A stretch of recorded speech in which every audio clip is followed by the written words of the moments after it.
The rain came down in sheets, turning the narrow Seoul alley into a river of neon reflections and black water. Min-jae stood at the corner, her delivery bag soaked through, staring at the address on her phone. The building ahead had no lights in the windows. No signs, just a black door with a steel frame and a camera angled down like a warning. She checked the package again. Leather box. Heavy. Expensive.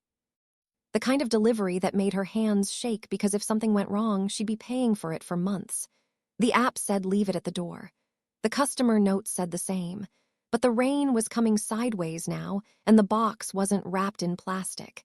If she left it, the leather would be ruined. She looked at the camera, wondered if anyone was watching. Then she pressed the buzzer. The intercom crackled. No voice, just static. Min-jae leaned closer, raising her voice over the rain. I have a delivery for this address. The package isn't waterproof. I don't want to leave it in the rain. Silence. Then the door clicked open. She hesitated. Every instinct told her to drop the box and run. But she thought about the angry messages she'd get, the deduction from her pay, the review that would tank her rating, so she stepped inside. The hallway was marble and shadow, cold air, no music, no sound except the rain outside and her wet shoes squeaking on the floor. There was a desk at the far end, and behind it sat a man in a black suit. He didn't look up, didn't acknowledge her. Min-jae approached slowly, holding the package in both hands. Delivery for, she started, but the man raised one hand. Stop. She stopped. He picked up a phone, spoke in Korean so low she couldn't make out the words. Then he hung up and pointed to a door on the left. Min-jae's stomach tightened. I just need a signature, she said. The man didn't respond. She looked at the door, looked at the exit behind her. Then she walked to the door and knocked. It opened before her knuckles left the wood. A woman stood there, older, sharp eyes, black dress. She looked Min-jae up and down, then took the package without a word and started to close the door. Min-jae stepped forward. I need a signature. The woman paused, looked at her like she'd just spoken a foreign language. For the delivery, Min-jae added, keeping her voice steady. I need confirmation. The woman's expression didn't change. She opened the door wider and gestured inside. Min-jae didn't move. The woman sighed, then disappeared into the room. Min-jae stood in the doorway, water dripping from her jacket onto the floor. The room inside was dim. She could make out shapes, a long table, chairs, and at the far end a man sitting alone. He was watching her. She felt it before she saw him, the way the air changed, the way the silence became heavier. She kept her eyes on the woman who was walking toward the man with the package.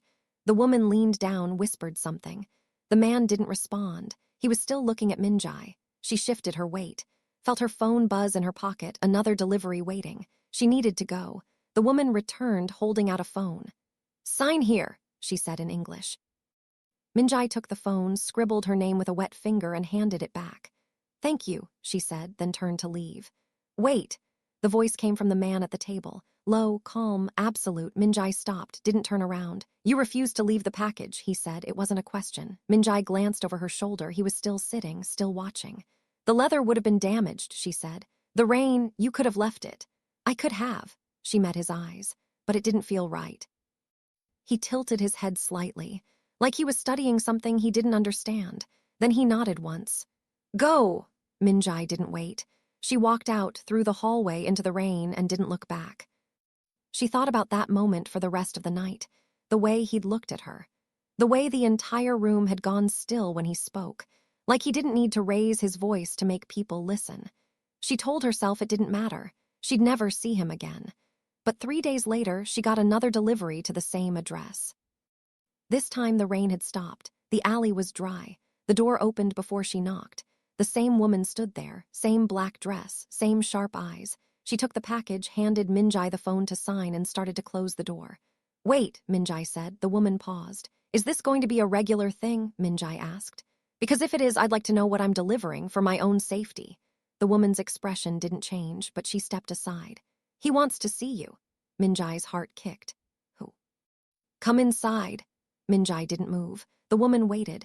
Then she said, You can refuse, but he asked. That was what made Min-jae step inside. Not fear, curiosity. The kind that made her hands sweat and her pulse quicken. She followed the woman down the same hallway, through the same door, into the same dim room. The man was sitting in the same chair. But this time, he stood when she entered. He was taller than she'd expected. Lean, Black suit, no tie, dark hair pushed back from his face, and his eyes, God, his eyes were the kind that made you forget what you were going to say. He gestured to the chair across from him. Sit. Min-jae stayed standing. I just need a signature. Sit, he repeated, softer but no less absolute. She sat. He sat. The woman left, closing the door behind her. The silence stretched. Min-jae counted the seconds. 1, 2, 3. Then he spoke. You came back. It's my job, Min-jae said. You could have refused the delivery.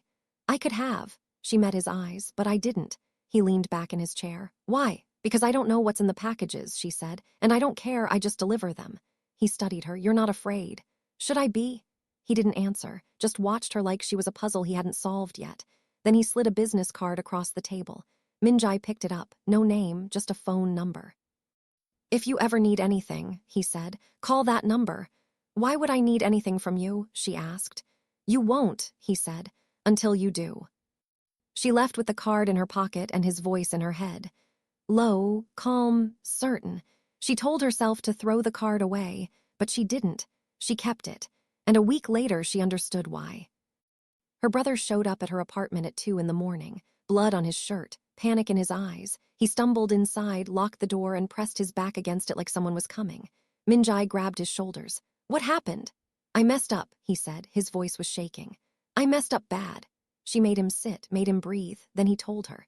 He'd borrowed money from the wrong people, tried to pay it back by running a job for them. But the job went sideways. Now they wanted double. And if he didn't pay? They'd come for him and for her. Min-jae felt her chest tight. How much? More than I have, he said. More than you have, more than we'll ever have. She thought about the card in her wallet, thought about the man who'd given it to her, thought about the way he'd looked at her like he could see straight through her. She pulled out her phone, dialed the number. It rang once. Yes, his voice calm like he'd been waiting. It's Min-jae, she said, the delivery driver. I know, she closed her eyes. I need help. He told her to bring her brother to the same address, told her to come alone if her brother couldn't walk, told her not to call the police. Then he hung up. Min-jae looked at her brother. Get up, she said. He shook his head. I can't go back there, they'll kill me. Then stay here and wait for them to find you, she said. Or come with me and maybe we survive. He came. The building looked the same. Black door, steel frame, camera, but this time the door opened before they reached it. The woman in black stood there. She looked at Min-jae, looked at her brother, then stepped aside. They walked through the hallway, through the door, into the room. The man was standing by the window, hands in his pockets, watching the city below. He didn't turn when they entered. Min-jae's brother stood frozen. She put a hand on his arm. This is my brother, she said. He's in trouble. The man turned. His eyes moved from Min-jae to her brother, then back to Min-jae. Tell me. She told him everything. The loan, the job, the people her brother owed. The man listened without interrupting. When she finished, he walked to the table and sat down. Sit, he said. Min-jae sat. Her brother didn't. The man looked at him. Sit. Her brother sat.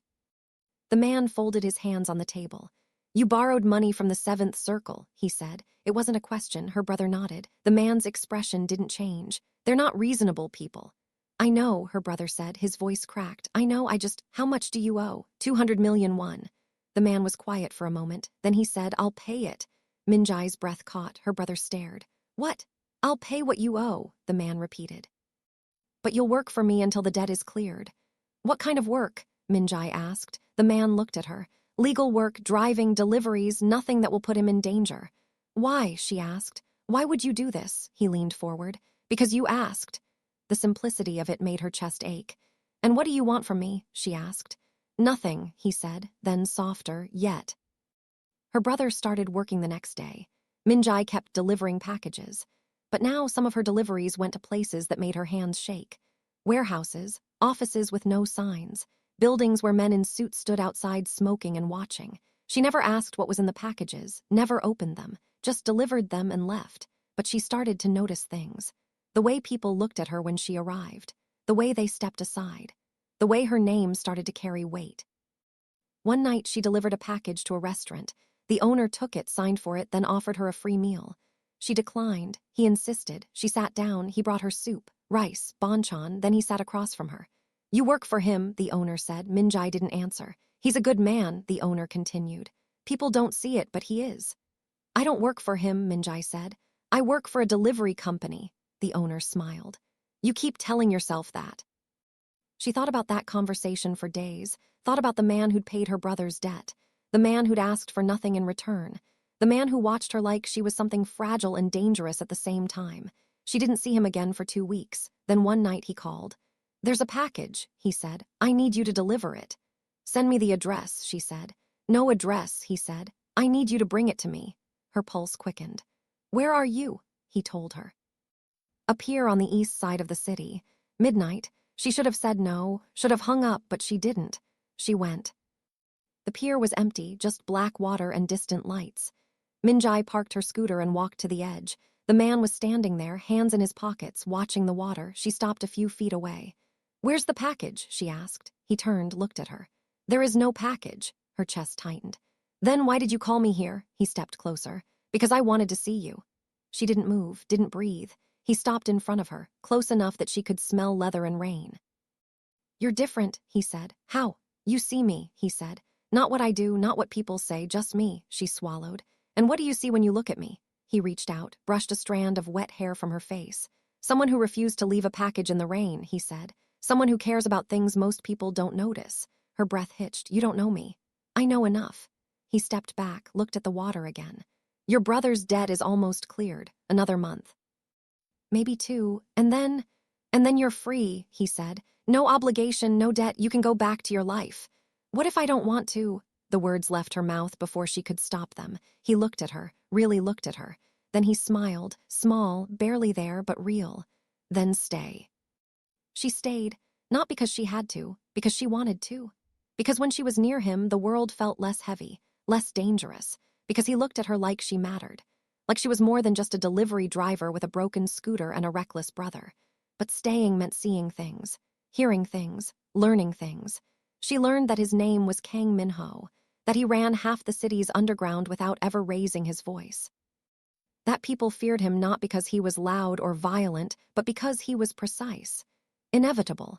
She learned that he didn't trust easily, that he'd lost people he loved, that he carried their names like scars. And she learned that when he decided something, nothing could change his mind. The trouble started on a Thursday. Min-jae was making a delivery to a warehouse in Incheon when she saw them. 3 men, waiting by her scooter. She recognized one of them, her brother's old crew, the ones he'd run the job for, the ones Min-ho had paid off. She kept walking, acted like she didn't see them, but they stepped in front of her. "You're the sister," one of them said. Min-jae didn't answer. "We want to talk to you," he continued. "About your brother, about the man who paid his debt." "There's nothing to talk about," Min-jae said. She tried to step around them. One of them grabbed her arm. "We're not asking." She yanked her arm free. "Touch me again and you'll regret it." They laughed. One of them pulled out a phone. Showed her a picture, her brother, leaving Min-ho's building. "Your brother's working for Kang Min-ho now," the man said. "That makes him ours." "He doesn't work for you anymore," Min-jae said. "His debt is paid." "The debt is paid," the man agreed, "but we still want something." "What?" "Information about Kang, about his operations, about where he keeps his money." Min-jae's stomach dropped. "I don't know anything about that." "Then find out," the man said, "or your brother disappears." "And so do you." She rode straight to Min-ho's building. Didn't call ahead, didn't stop to think. She walked past the desk, past the woman in black, pushed open the door to his office. He was on the phone. He looked up, saw her face, hung up immediately. "What happened?" She told him everything. The men, the threat, the demand. He listened without moving. When she finished, he stood. "Names," he said. She gave them. He pulled out his phone, made a call, spoke in Korean, then hung up and looked at her. "You're staying here tonight." "I need to." "You're staying here," he repeated, firmer. "They know where you live, they know your roots, you're not safe." "What about my brother?" "He's already here," Min-ho said. "I called him 10 minutes ago." She felt her knees weaken, felt the fear she'd been holding back crash over her. Min-ho crossed the room, put his hands on her shoulders. "Look at me." She looked. "You're safe," he said. "I promise you, you're safe." They came for her the next night, not at her apartment, not at the warehouse. They came to the delivery company, walked in during her shift, cornered her in the back room. She didn't scream, didn't run. She pressed the button on her phone, the one Min-ho had given her, the one that sent her location directly to him. Then she faced them. "You have 5 minutes," she said, "before he gets here." They laughed. "He's not coming." "You don't know him." One of them stepped closer. "We know enough." The door slammed open. Min-ho walked in, alone, no security, no backup, just him. The men turned. One of them pulled a knife. Min-ho didn't stop walking. He grabbed the man's wrist, twisted. The knife clattered to the floor. Then he drove his fist into the man's ribs, once precise. The man crumpled. The others ran. Min-ho didn't chase them. He turned to Min-jae. "Are you hurt?" She shook her head. He picked up the knife, looked at it, then dropped it in the trash. "Get your things," he said. "You're not coming back here." "This is my job," she said. "Not anymore." She wanted to argue, wanted to tell him she didn't need protecting, but the truth was she did, and he knew it. She got her things. He drove her to his building, to a room on the top floor, clean, warm, safe. "Stay here," he said. "Until this is finished. And then," he looked at her, "and then you decide." "Decide what?" "If you want to stay," she stepped closer. "I already decided." He reached out, cupped her face in his hand. "You don't know what you're choosing." "I know exactly what I'm choosing," she said. "You." He kissed her then, slow, careful, like she might break. She didn't break. She kissed him back, felt the world narrow to just this, just him, just the way he held her like she was the only thing that mattered. When he pulled back, his forehead rested against hers. "I'll take care of this," he said. "I'll take care of them." "How?" "You don't need to know." She did know. She knew what men like Min-ho did to people who threatened what was theirs, and she didn't stop him, didn't ask him not to. Because she knew, deep down, that some things couldn't be solved with words. Some things required consequence. The men disappeared 2 days later. No bodies, no arrests, just gone. Min-jae's brother stopped looking over his shoulder. Min-jae stopped checking her mirrors, and Min-ho never mentioned it again. But she saw the truth in the way people looked at him now. The way they looked at her.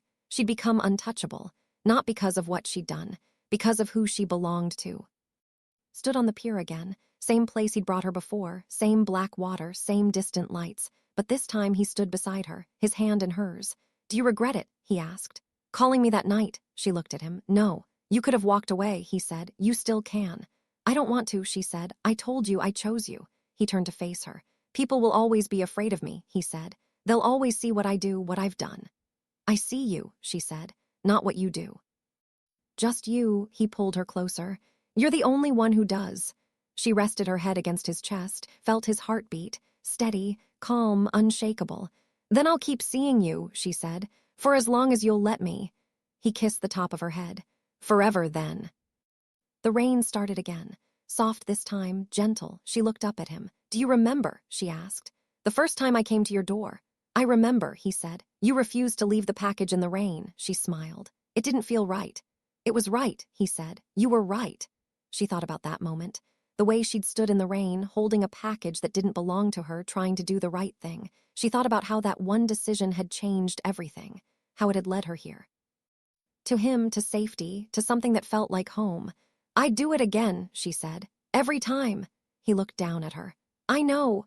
And in his eyes, she saw the truth. She'd been safe the moment he noticed her. The moment he decided she mattered. The moment the most dangerous man in Seoul chose her, and she chose him back. The city spread out below them. Neon and shadow, rain and steel, danger and promise. She didn't know what came next, didn't know what the future held. But she knew one thing. As long as he was beside her, she'd never be afraid again, and that was enough.